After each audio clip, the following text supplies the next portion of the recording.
I can't really express what I wish had happened in the story, but not what did happen. Hello, welcome back to my channel, or welcome to my channel. My name is Andrew. Today we're going to discuss the Grisha Trilogy. So the Grisha Trilogy is a 3-book series, because it's a trilogy, and it makes up Shadow and Bone, Siege and Storm, and Ruin and Rising. They're all by Leigh Bardugo. They all take place in a different world beyond our own. And they follow this girl, Alina, who's learning that she has some powers and she's a little special. I'm just gonna completely go into spoilers. I don't even know what I could say that's not spoilers, so I'm gonna do a full spoiler-filled discussion. So I decided to start these like many other people because the trailer dropped. Actually, I think I started this before the trailer dropped, but I knew it was becoming a show and I wanted to have read the books before the show came out. So I have now read all 3 books, and I had intended to do like 1 video per book and maybe do, discussions per book. But the reason that I'm doing all 3 is not because I rapidly consumed them and enjoyed them so much to tell you that. It is because, I've been busy. So I'm not going to be saying awesome things, actually. I'm still very excited for the show, and I feel like I'm going to prefer this story a lot in a TV format than in a book format.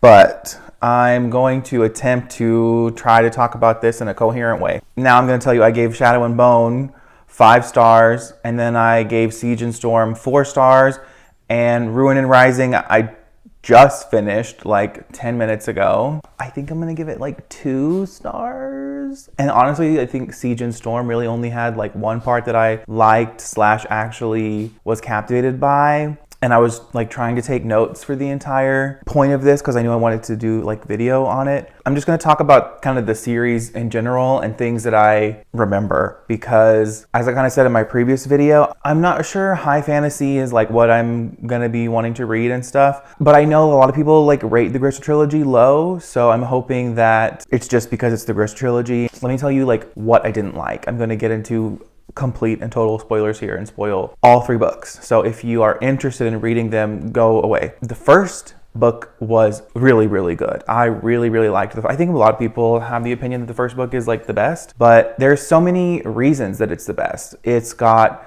the Darkling, who is the villain, and he's not this looming threat in the background. He's always there. He shows up all the time. Every time that I heard the Darkling was coming back, I listened to all 3 on audiobook, which I'm thinking might be a factor in what I did and did not retain from the story. It's possible, but I've listened to so many other things on audiobook and been fine, so I'm not sure. Every time that the Darkling was present, so was I. I was listening. I was paying attention. Also, in the first book, there's kind of this scene where she goes to the little palace, and there's there's this whole thing about changing her face up and stuff, which is magical and problematic and but it's very fairy tale-esque. And I think that fairy tale type stuff, it just does something for me. I'm just really about it. So I really liked that aspect of it. And like I said, the Darkling being constantly present in Shadow and Bone was amazing. And then we meet Baghra, who is, apparently she's the Darkling's mother, which again, so I'm not sure if this is a high fantasy thing or an audiobook thing or things going over my head or what, but I just was there a point in time in the book when we learned that she was his mother, or did she just tell us when she was telling Alina? I'm just gonna the way that Shadow and Bone ends was perfect. It was amazing, except for the fact that I didn't understand if we were supposed to already know that Baghra was the Darkling's mother or not. And then also the fact, but let me talk about what I did really like and what I remember. And that is that at the end of Shadow and Bone, Baghra is telling Alina that she needs to get the fuck out of town because the Darkling is evil. And he, the entire first part of the book, you're thinking that the Darkling and Alina are going to pair up and they're going to defeat the Fold. They're going to defeat the Fold, which the Fold is this, hopefully you've read it if you're here, but the Fold is, of course, this big, dark, looming thing in the middle of, this land that exists, and the whole time Alina thinks that like the Darkling is going to destroy it. But then at the end of the book, you find out the Darkling actually created it. And he was saying that it was like an old relative of his. But no, it actually was him himself. And I was living for that plot twist. That was beautiful, amazing, fantastic, so good. Also, another thing that I did enjoy about the series, like throughout the arc of the series, is that like Alina is doing this thing where you're in her head and she's constantly thinking to herself, like, could I be going this dark? Like, could I be this dark of a person? Like, the power is so intriguing, and it's like the power, like it's gonna consume me, and I'm gonna like want to do these things that are so ridiculous, and I just won't be able to control myself. And that was so interesting. I also liked how each book had like a search for an amplifier, which is something you would use to like amplify your powers that you have. I love when like a trilogy has like something like that in each book to like search for, or, you know, a prime example is like the Mortal Instruments, like the first 3, there's a different instrument like that they're trying to find and stuff. But on a note about something I didn't like in the same kind of realm is that I never felt that the magic system was explained. I mean, you have Alina go to the little palace and she meets Genya, I think that was her name. Genya is like fixing her face up and stuff. But then I've heard people, like I think that they were saying that the only people in this world that have power is like Alina and the Darkling. But then there's like these things called Etherealkai and there's other names. It could exist in the book and it just went over my head, or I didn't listen to it. I could be wrong, but as far as I remember, in the first book, there's nothing that explicitly states like what each group does and what their powers are, which I would have liked if it isn't there. If it is there, I'm just dumb, but I don't think it was there. Okay, and then we also have this like reveal kind of also with Baghra. Baghra was great. There should have been more Baghra. But again, in the third book, at some point Baghra dies, and I don't know when it happened. And again, I don't know if that's just me not comprehending stuff. And it could just be because high fantasy isn't like my thing. So I don't know if I even should continue on with this or what, but at some point in the third book, Baghra died and I didn't notice it happened. I don't know, maybe it's just a thing with like the writing or the way the story's written and it didn't connect with me in some way. That's also possible. Okay, but there's just so many things. I feel like overall I would be giving this series like 3 stars because I loved the first book so much. The second book was like really boring until the very end. And I loved the very end because at the very end, we have Alina basically like sucking the power out of the Darkling, which is amazing. And again, like the second book, I was like bored and not interested until the Darkling showed up. And then in the third book, I was only interested when Baghra was talking. But then when Baghra died, I didn't even notice it. So it's all over the place with me on this one. Like Also, I think it was in the first book we learned that like the Volcra that are like the people in the Shadowfold that the Darkling created, like they used to be men and then they become these like things, which also reminds me of another thing that I really liked, and I can't remember if it was the second book or the third book, where the Darkling turns Nikolai. I don't know if he turns him into a Volcra. That's the other thing. There was just so many Etherealkai, Volcra, and like there were places being mentioned. I didn't know like where we were at certain points in the book. I know she's like from Os Alta and she like was on a boat at one point. Like I just feel so with so much of this shit. So I really did like Mal. I did like Mal. I thought he was a good character. I thought like their backstory and their relationship and them growing up together was good. So that's something else I enjoyed about it. I'm not sure I enjoyed him being brought back to life in the third book. That was very, like, it just cheapens the death. But yet the Darkling is dead. I don't know. I just feel like I can't really express what I wish had happened in the story, but not what did happen. I just think that it could have been written different, or it could have been like, maybe if the second book Alina had like succumbed to this power and like been with the Darkling, and then in the third book it had been like this whole entire battle with her like trying to figure out like how she can go from good to something, I don't know, just something different. I mean, like the flavor could have packed a better punch, I feel like. Also at the end of the first book, there's like a point in time where Alina says like to the Darkling, because he has like captured Mal and he's trying to like kill Mal, I think. Like Alina says to the Darkling, like, if you do that, then I'm gonna try to like off myself the entire time that I'm with you. That was cool. Yeah, so I really enjoyed like these searches for these amplifiers. I really enjoyed the reveals at the end of the first book. I really enjoyed the ending of the second book. And then the third book, I don't know. I was reading so many different books. Also with Ruin and Rising, when I was in and out of that book a lot, so that might have affected my enjoyment. But I also just like, when I did listen to it, I just didn't care because I didn't feel like anything was happening because there was nothing about the Darkling. Is that why people don't like it? Because they agree with me, then they want the Darkling to be more present? I'm curious.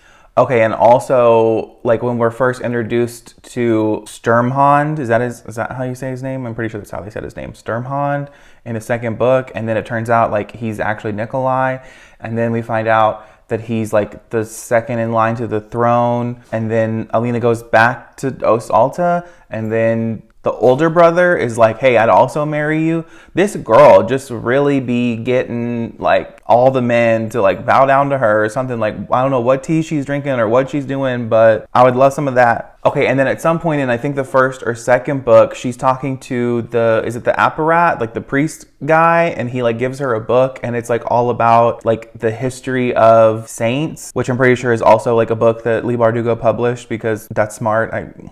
Authors love to do that. I really enjoyed that part of the story. I'm pretty sure it was also in the first book. I think everything that I enjoyed was in the first book. And then the second book, I was just like, okay. And then the third book, I really didn't care about anything. Like literally when the ending of the third book happened, I was like, I'm just so happy that it's over. And like, I am kind of worried about Six of Crows, but I know other people that also hated the Grisha Trilogy, love Six of Crows. Okay, and then like, I did remember in the second book at some point, like when Alina is back at Os Alta and she's around all the Grisha and everything, she like sets up this meeting that she wants to meet with like each different branch of them, which again, like I would love that if I had either A, comprehended who they all were, or it had actually been written out. I feel like it was probably written and I just missed it, because if it isn't written somewhere in the book, then, right, like that would be so weird. That would be so weird to have all these different factions of Grisha and not explain what they all do, and then just say that they do things when they do, like that would just be weird. I would love for someone to clarify if I just missed something, because if I just missed something, I might just need to do a reread. Okay, and then like at some point at the end of the second book, like when Alina like sucks the power out of the Darkling, she at the end of the book, I'm pretty sure, also says that she has no more power. Like she herself doesn't have power. But then when we get into the third book, I think it was like in the first 3 chapters, she just has her power again all of a sudden. And it's like there was no like journey to get the power back or figure out what happened. Like it just was back all of a sudden. And I didn't like that. There were a couple quotes in these books that I loved, like especially the "What is infinite, the universe, and the greed of men." That was fantastic. That was amazing. And then also there's a quote in the second book where Alina is in her head and she says, because she's searching for like the second amplifier or maybe the third amplifier by this point, the Firebird, I think. Is that the third amplifier? She's like searching for it. And there's like a quote where she says, "There was legends coming to life just to die in front of me."